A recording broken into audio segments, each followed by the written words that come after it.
The room fell into a tense silence as Daniel Harris stepped forward, extending his hand with calm confidence. He wasn't a man who demanded attention, he commanded it naturally.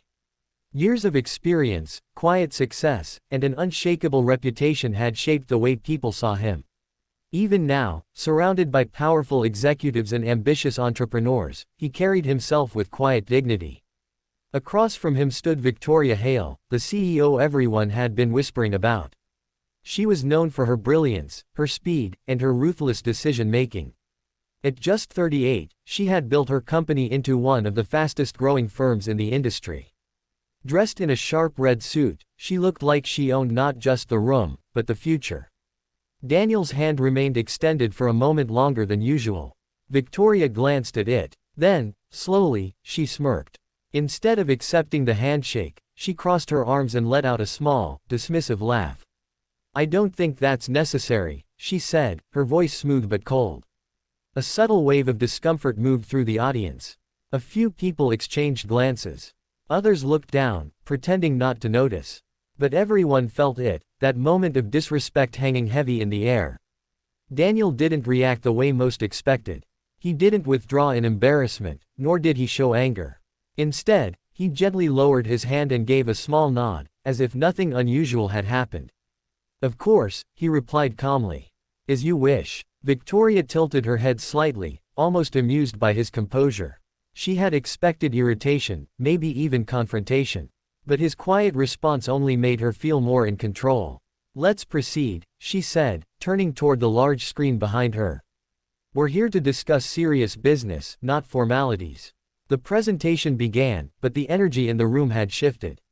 Victoria spoke with precision and confidence, walking everyone through her company's ambitious expansion plans. Charts, numbers, projections, everything was flawless. Her team stood behind her, attentive and proud. Yet despite the impressive display, Daniel's presence seemed to linger in everyone's mind. He sat quietly in the front row, observing. His expression revealed little, but his eyes missed nothing. Every detail, every word, every reaction, he absorbed it all. Victoria continued, her voice strong. "With the right partners, we are prepared to dominate new markets within the next year." She paused, letting the statement sink in. "And we are selective about who we work with." Her gaze briefly met Daniel's, a flicker of challenge in her eyes. The meeting ended with polite applause. People gathered in small groups, discussing the proposal. Some were impressed, others were cautious. Victoria stepped away from the stage, immediately surrounded by her team. "That was perfect," one of them said. "You really showed them who's in charge." Victoria smiled, satisfied. "That's the point." But as she glanced across the room, she noticed Daniel speaking quietly with a few key investors. They were listening to him closely, more closely than they had listened to her. Her smile faded slightly. "Who is he, exactly?" she asked one of her assistants. "You don't know," the assistant replied, surprised. "That's Daniel Harris. He's not just an investor, he's the investor. Half the people in this room trust his judgment more than anyone else's." Victoria's expression tightened for a brief second, but she quickly recovered. "Then he should have made a better first impression," she said coolly. Meanwhile, Daniel finished his conversation and prepared to leave. As he walked toward the exit, one of the younger executives hurried after him. "Mr. Harris, what did you think of the proposal?" the man asked eagerly. Daniel paused, considering his words carefully. "It has potential," he said. "But potential alone isn't enough." "And the CEO?" the executive pressed. Daniel gave a faint, thoughtful smile. "Leadership isn't just about power," he replied. "It's about respect." With that, he walked out. Back inside, Victoria stood near the window, watching as the last of the guests began to leave. The city lights reflected in the glass, mirroring the ambition that burned inside her. She believed she had everything under control. What she didn't realize was that one small decision, one moment of pride, had already begun to change everything. And by this time tomorrow, she would see just how quickly power could shift. The next morning began like any other, fast, focused, and under Victoria Hale's control. Or at least, that's what she believed. Sunlight poured through the glass walls of her office as she stepped in, heels clicking sharply against the polished floor. Her assistant followed closely behind, tablet in hand, ready to go over the day's schedule. Your 9 a.m. call with the European partners has been confirmed, the assistant said. And the investors from yesterday have started sending in their preliminary responses. Victoria placed her bag on the desk, confident. Good. I expect strong interest. There was a brief pause. Actually, the assistant hesitated. That's what I need to talk to you about. Victoria looked up, her expression tightening slightly. What do you mean? The responses aren't what we expected. A flicker of irritation crossed Victoria's face. Be specific. The assistant took a breath. Several key investors are holding back. A few have declined entirely. Victoria straightened. Declined. After that presentation. Yes, the assistant said carefully. And some of them mentioned they'd prefer to wait for further evaluation. Victoria's jaw tightened. That didn't make sense. Her proposal had been flawless. The numbers were strong. The strategy was solid. Who declined? She asked sharply. The assistant glanced at the tablet. 3 major firms, and 2 private investors. Victoria walked around her desk, her movements more tense now. And the others? There, undecided. Silence filled the room. For the first time, something felt off. Set up calls with all of them, Victoria said quickly. I'll speak to them personally. Already tried, the assistant replied. Most of them are unavailable today. Victoria stopped mid-step. Unavailable. That word echoed in her mind louder than it should have. Fine, she said, masking her frustration. Then prioritize the European deal. That alone can carry this expansion. Her assistant hesitated again. Victoria turned slowly. What now? There's been a delay, the assistant admitted. They've postponed the meeting. Victoria stared at her, disbelief creeping in. Postponed. Why? They didn't give a clear reason.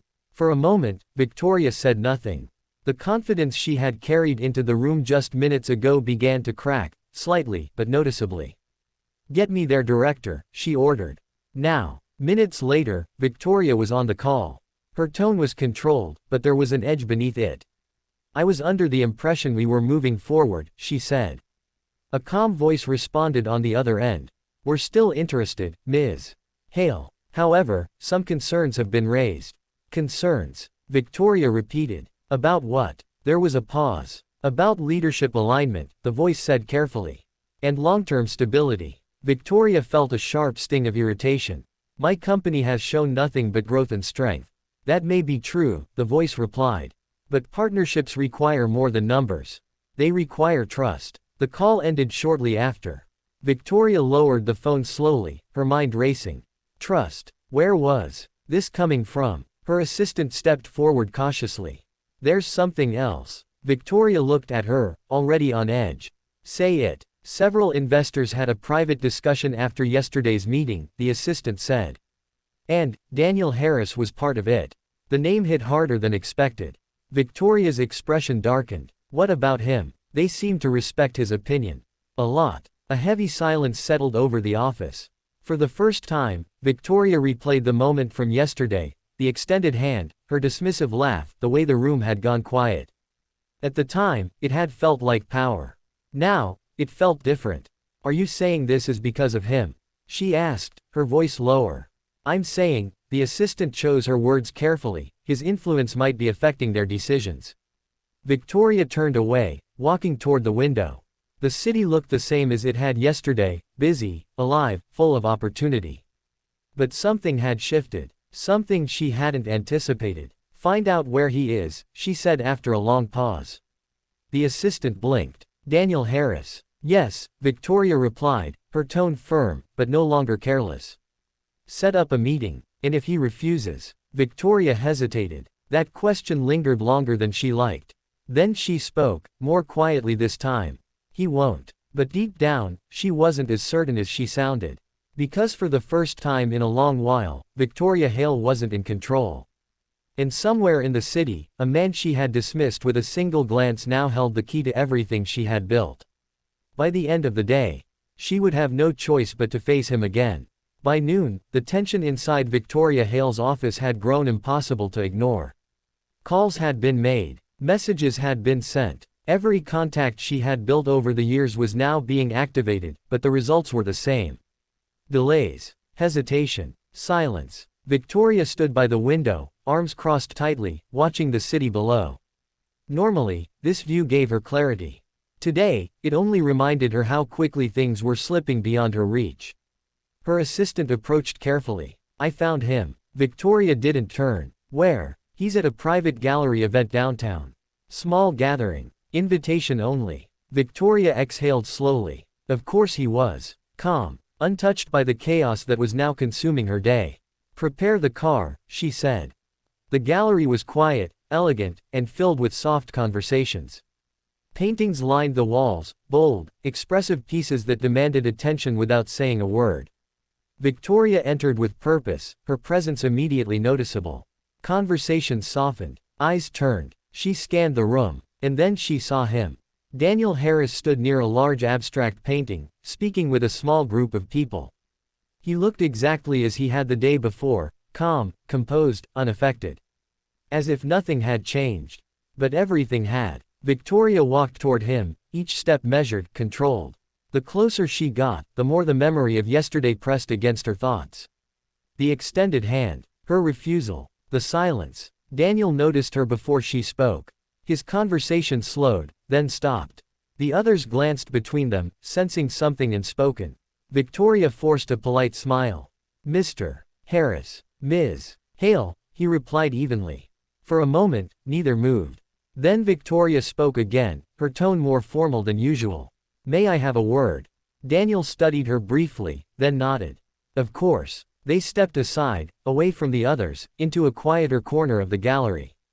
For the first time in a long time, Victoria felt unsure of how to begin. I'll be direct, she said finally.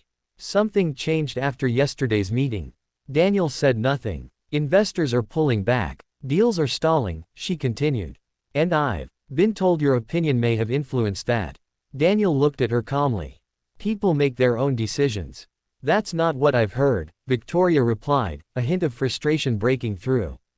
They trust you. Trust isn't given lightly, Daniel said. His words were simple, but they carried weight. Victoria took a breath, trying to steady herself. If there's an issue, I'd rather address it directly. Daniel's gaze didn't waver. You already did. The words hit harder than she expected. For a brief second, the confident CEO disappeared, and in her place stood someone forced to confront a truth she didn't want to admit. That was a misunderstanding, she said, though her voice lacked its usual certainty. Was it? Daniel asked quietly. Victoria hesitated. No, it hadn't been. The silence between them grew heavier. Around them, the soft hum of the gallery continued, but in that moment, it felt distant, irrelevant. Victoria lowered her voice. Look, I may have been dismissive. Daniel didn't respond immediately. I built my company by staying focused, she continued. By not letting anything distract me. Sometimes that means being direct. Daniel nodded slightly. There's a difference between being direct and being disrespectful. The word hung in the air. Disrespectful. Victoria swallowed. She wasn't used to hearing that, not directed at her. I didn't intend. Intent doesn't erase impact, Daniel interrupted gently. That stopped her. For the first time, Victoria had no immediate response. No sharp reply. No confident argument. Just silence. She looked at him, not as an obstacle, not as a challenge, but as someone she needed. And that realization was unfamiliar. Uncomfortable. I need this deal to move forward, she said finally, her voice quieter now. My company depends on it. Daniel studied her carefully. Yesterday, she had stood above him, confident, untouchable. Today, there was something else in her posture. Not weakness, but pressure, reality. And what do you expect from me? He asked. Victoria hesitated. The words felt heavier than they should have. Because saying them meant admitting something she had avoided her entire career. She took a slow breath. I'm asking for your support. The sentence barely left her lips, but it changed everything. Daniel didn't react immediately. The power in the conversation had shifted. Completely. And for the first time, Victoria Hale felt it. Now the question wasn't whether she would succeed. It was whether he would choose to help her at all. And as Daniel finally began to respond, Victoria realized something she hadn't understood before. Respect wasn't a formality. It was everything. The silence between them stretched for a moment longer, thick with everything that had been said, and everything that hadn't. Daniel Harris looked at Victoria Hale, not with judgment but with quiet understanding. He had seen leaders like her before, driven, brilliant, unstoppable, until they forgot the one thing that truly sustained power. People. Support isn't something you ask for lightly, Daniel said at last. And it's not something I give because someone needs it. Victoria nodded slowly. I understand. But this time, she truly did. There was no arrogance left in her voice. No edge. Just honesty. Daniel studied her for another second, as if weighing not her words, but her change. Your company has potential, he continued. That hasn't changed. Your strategy is strong. Your vision is clear. Victoria felt a flicker of hope, but she didn't interrupt. But leadership, Daniel added, isn't proven in presentations. It's proven in how you treat people when you think it doesn't matter. Victoria lowered her gaze slightly. Yesterday, she had thought that moment didn't matter. A handshake. A simple gesture. And yet, it had nearly cost her everything. I was wrong, she said quietly. The words felt unfamiliar, but also strangely freeing. Daniel noticed. Why? He asked. Victoria looked up, surprised. Why what? Why were you wrong? He clarified. She hesitated, but only for a moment this time. Because I confused confidence with superiority, she admitted. I thought being in control meant I didn't have to show respect, especially in small moments. Daniel nodded faintly. And now? He asked. Victoria took a breath. Now I realize those small moments are exactly what people remember. For the first time, Daniel gave a slight smile. Not approval, but acknowledgement. Good, he said. Victoria felt the tension in her chest ease, just a little. Then let me ask you something, Daniel continued. If we were to start again, what would you do differently?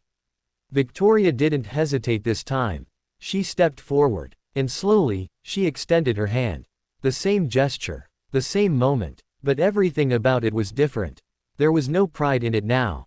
No performance. Just sincerity. I'd start with respect, she said. The gallery seemed to fade around them as Daniel looked at her hand. A full circle. A second chance. After a brief pause, he reached out and shook it. Firm. Equal. Real. And in that simple moment, something shifted, not just between them, but within her. Then we can talk, Daniel said. The days that followed moved quickly, but differently than before. This time, Victoria didn't rush. She listened more. She spoke with intention. She treated every conversation, whether with an investor, an assistant, or a junior team member, as something that mattered. And people noticed. Investors who had hesitated began to return. Conversations reopened. Trust, once shaken, slowly rebuilt itself. Daniel didn't take over the process, he didn't need to. But his quiet support, his belief in her change, was enough to influence others. Weeks later, the deal was finalized. It wasn't just successful, it was stronger than originally planned. But for Victoria, the real victory wasn't the numbers. It was the lesson. One evening, as she stood once again in her office overlooking the city, her assistant approached with a smile. Everything's confirmed, she said. Congratulations. Victoria nodded, but her expression was calm, not triumphant. Thank you, she replied. As the assistant turned to leave, Victoria stopped her. Wait. The assistant turned back. Victoria smiled slightly. Good work today. The assistant blinked, surprised, but then smiled back. Thank you, ma'am. As the door closed, Victoria looked out at the city again. The same view, the same ambition, but a different person standing behind it. Moral of the story. True power isn't shown by how high you stand above others, but by how you treat them when you don't have to. Because respect isn't a weakness. It's the foundation of every lasting success.